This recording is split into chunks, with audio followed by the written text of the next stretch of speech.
Então, assim, passo a passo. Vamos pegar uma parte um pouco mais técnica agora para... né? Então, o primeiro passo, coletar o máximo de informações possíveis sobre todas as atividades que a organização desempenha. A gente cansou de falar isso desde ontem, né? Primeira parte, então, fazer todo o levantamento. E aí, sim, existem alguns métodos que podem te ajudar nessa etapa? Sim. Por exemplo, se eu não tenho todas as informações, um exemplo são as necessidades da população. A necessidade da população, ela não está diagnosticada em qualquer índice ou qualquer plataforma daquelas que eu passei para vocês. De que forma que eu realizo isso? Através de entrevistas ou através de audiências públicas. Então, faço reunião lá no meu bairro, na região, onde eu preciso saber, e eu fomento as necessidades a partir disso. Outra forma que eu consigo fazer, que é metodológica e muito legal, é a observação. É você ir no determinado bairro e acompanhar discussões, né? Ir aleatoriamente em determinados lugares, verificar como é que está. Inclusive, isso está sendo muito utilizado hoje em várias pesquisas. Por exemplo, você me falou lá da questão do tráfico. Como que está todo esse processo? Quantas pessoas estão envolvidas? Isso talvez seja importante, talvez sim, talvez não. Mas isso é uma coisa que é possível você fazer. É possível você estar no meio e detectar as necessidades da população. Essas 3 metodologias são muito bacanas. Primeiro, porque eu faço através dos dados, né, dos dados consistentes, já existentes, que são dados secundários, e as outras 2 são através de visitas em campo, né? Ou seja, a entrevista eu não preciso ir para campo, eu posso fazer pelo Google Forms e mandar para todo mundo responder, desde que a minha população ela seja realmente tecnológica. Se ela não for tecnológica, você vai mandar, ela não vai responder, correto? Então eu tenho que conhecer a minha realidade. Se eu tiver essa população mais tecnológica, muito bacana. Consigo fazer vários tipos de pesquisa, verificando quais são as necessidades dessa pessoa. Uma coisa legal que tem, não sei se vocês têm lá, deve ter um ponto de internet da cidade. Acredito que tenha na praça, no lugar, né? Todos os órgãos públicos da internet, bairro, todos, né? O que a gente não tem nos órgãos públicos, por mais que você possa conhecer. Nós temos um ponto na praça, e o cara acessar e tem que responder uma pergunta. Às vezes é só uma avaliação, tipo assim, qual nome você dá para a administração, daí tem algumas observações. Mas pode ser usado também para elencar talvez uma prioridade ou perguntar alguma coisa específica, assim, né? Por exemplo, qual é a necessidade da sua comunidade? Eu acho que o sistema que eles adotaram agora lá, eles proibiram a pessoa de dar informação anônima. Não precisa dar nome. Não precisa dar nome. Mas ele tem que responder uma pergunta lá, sabe? Sim, não, 1, 2, 3, 4, 5. Eu, para mim, entrar na internet, eu tenho que fazer um login. Qual que é o login que exige o login? O meu CPF. Então, quer dizer, a própria administração está proibindo que eu denuncie anonimamente, porque eu coloquei meu CPF no entendeu? Eu acho que foi errado. Não é isso, mas você responde a pergunta de qual objetivo você vai usar aquele. Não. Uma pergunta qualquer. Então, mas beleza, você não vai se identificar no teu nome. Agora, da maneira que eles colocaram lá, você vai ter que fazer o login, ter o CPF, uma senha. Daí é difícil. Agora, aqui você pode fazer através, então, do Google Forms. Manda para todos os contatos que vocês têm. Se você já tem o CPF e tem a pessoa, na prefeitura você já tem o link de todos. Manda para todos e faz a pergunta. Até você pode classificar por bairro, porque tem o endereço. Então, você classifica por bairro e você manda. Qual que é a maior necessidade do seu bairro, por exemplo? Ele vai começar a identificar as necessidades. Quanto maior for a evidência, é a maior necessidade. Quanto menor, você já vai descartando. Então, isso ajuda bastante. Professora, Oi. esse material a gente vai ter ou não? Esse aqui? Sim. Já está no AVA lá. Tá. Obrigada. Já foi disponibilizado. Passo 2. Ok, coletou a informação. Vamos organizar. Aquilo que eu falei. Colhi as informações. O que é preponderante para que eu possa saber? Talvez, a partir do momento que você analise determinadas situações, você vai entender que naquele momento, o que mais demanda atenção seja a educação, ou seja, no caso de vocês, o desenvolvimento do turismo. seja a questão do ICMS ecológico, seja a questão, sabe? Aqui a gente já conseguiu, sem analisar todos os dados, veja, sem analisar todos os dados, a gente já conseguiu identificar lacunas em quase todos os municípios. Ou seja, a gente sabe que existe.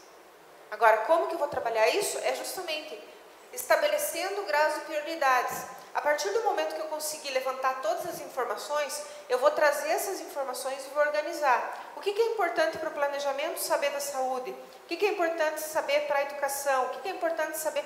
Porque a partir do momento que você tem todas essas informações, você mesmo pode propor determinadas ações. Ah, a PGV hoje é mais importante porque ela precisa ser reestruturada, precisa fazer um recadastramento, precisa fazer um georreferenciamento. Ok, então coloca como prioridade 1. Por quê? Porque ela vai agregar não só na questão do IPTU, do aumento da arrecadação, como ela também vai agregar informações e cadastro para outras situações. Por quê? Porque se eu preciso visitar determinada propriedade, eu preciso saber quem são as pessoas, eu tenho que ter o georreferenciamento. E vou além, porque o georreferenciamento me dá condições de eu saber, principalmente a questão dos problemas de regularização fundiária. Que às vezes eu digo assim, eu sei que tem no meu município, eu sei que existe aquele foco lá, mas aonde estão? Quem são? Quantos moradores já passaram? Como é que está a situação do imóvel? O que eu tenho que fazer? Percebe que tudo isso modifica? E aí eu começo, tem que trabalhar isso.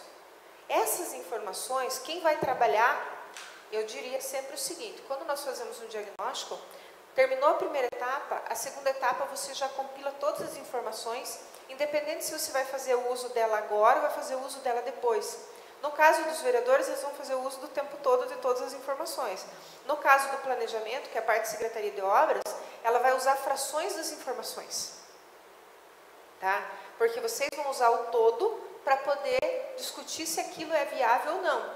Ele vai usar os fragmentos da informação, que são principalmente os indicadores, no sentido de percentuais, para saber o que é viável ser realizado, se é construção, se é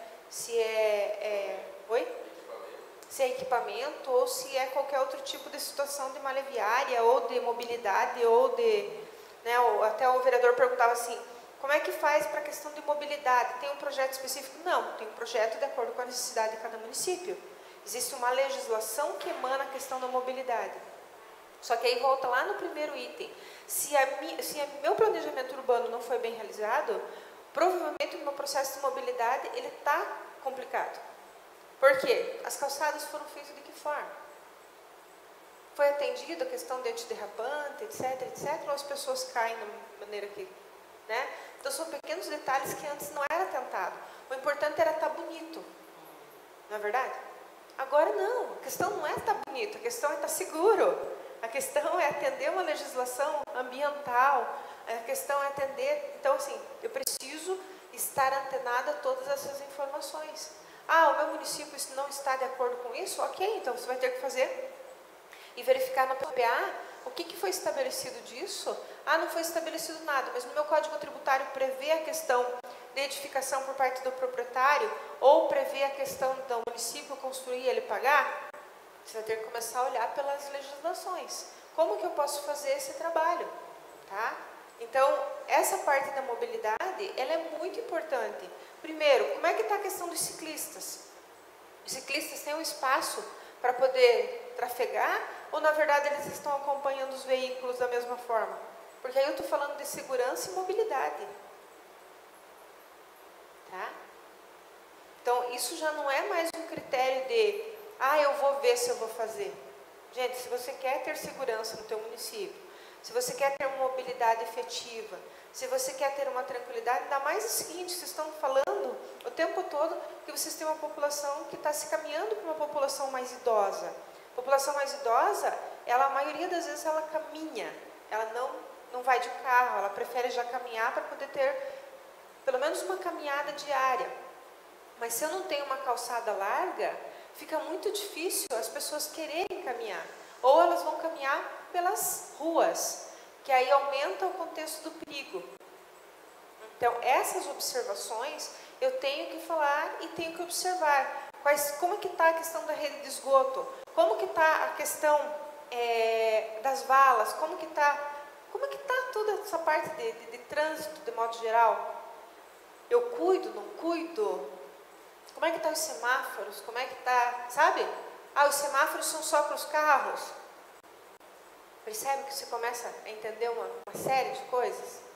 E você começa a entender que o desenvolvimento está muito além. Então, essas informações eu tenho que saber. Ah, algumas coisas não vão estar nos indicadores? Não. Por exemplo, mobilidade não vai estar. Correto? Tem daí os indicadores dos ODS, que é bom, né?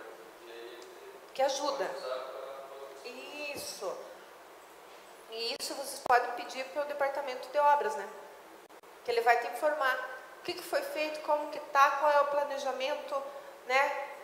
Quando que está previsto fazer determinada situação ou não. E aí a gente vai caminhando. Então, coletou as informações, organizou tudo, comece a tomar decisão. Da forma que você achar melhor. Você pode fazer através de planilha, você pode fazer através de tabela, você pode fazer através de mapa mental. Tá? Vocês já trabalharam com mapa mental? Eu vou mostrar para vocês que é maravilhoso. Eu sempre digo que toda e qualquer ferramenta a gente tem que usar para o nosso bem, né?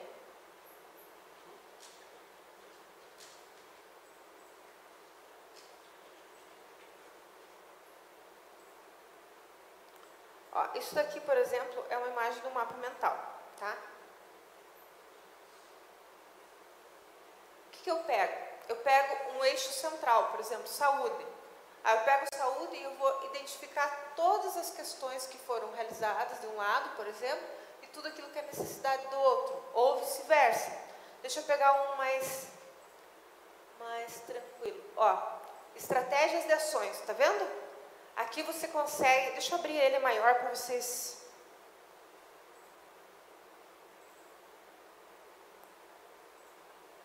Ó. Então aqui, o que ele vai me trazendo? Ó, como que tá todas as situações? Ó, estratégias de ação. Então essas estratégias, como que elas vão ser focadas? Como que eu vou trabalhar em todos os itens? E percebe que aqui ele tem todos os elementos positivos e negativos que a gente tinha falado. O que eu posso trabalhar, de que forma eu posso trabalhar, como que eu vou elencar. Deixa eu ver se eu acho um municipal aqui, só para vocês verem.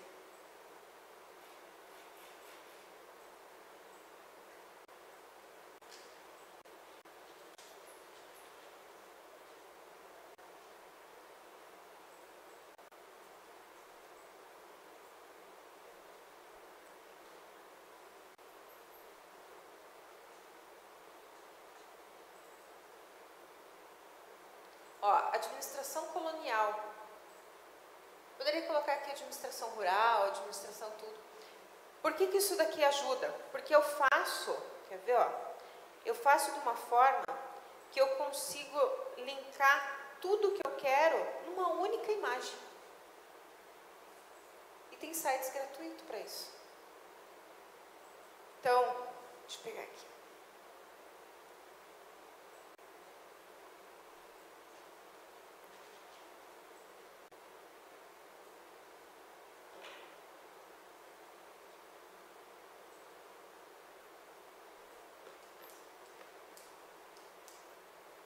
Eu gosto muito dele para tomar de decisão.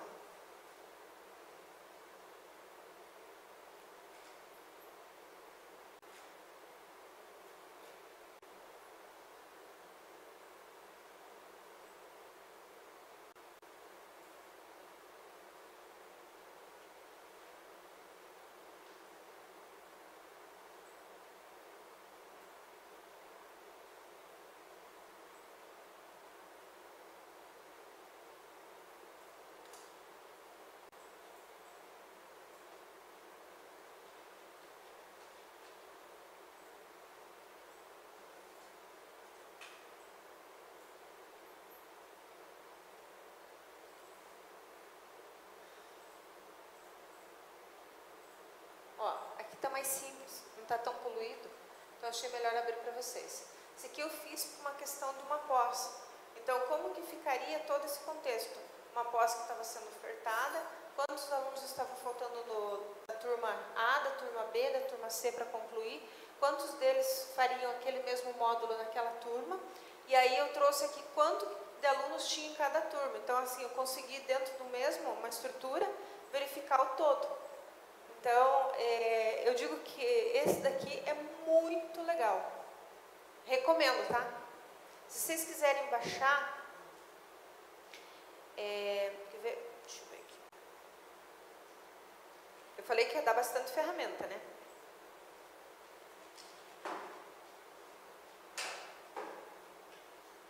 Ó, tem...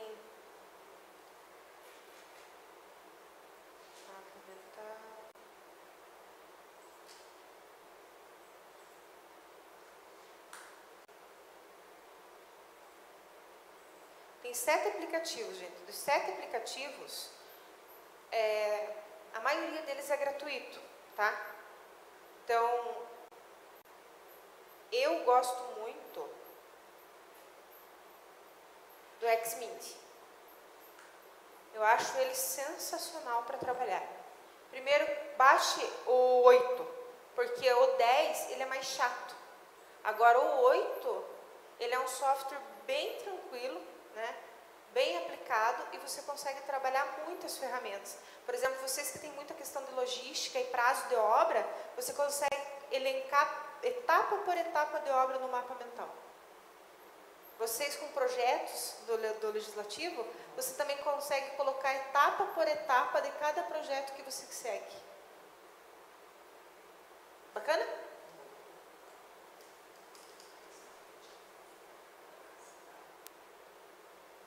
Eu brinco que tem coisas às vezes que você nem pensa, por exemplo, uma viagem. Ele coloca tudo para você, ele tem exemplos de mapa mental, e ele coloca lá, revisão de pneus, etc, que é coisa que às vezes você nem, né, você pensa, tudo bem, tem capacete, tem que isso, tem que aquilo, mas ele coloca tudo, desde a questão da revisão do pneu, calibrou o pneu, fez isso, fez aquilo, certo? Então é muito legal. Depois, a partir do momento que você definiu o teu objetivo, traçou tudo isso, você vai ter uma possibilidade muito mais fácil de análise. Então, a partir disso, você consegue tomar suas decisões com tranquilidade.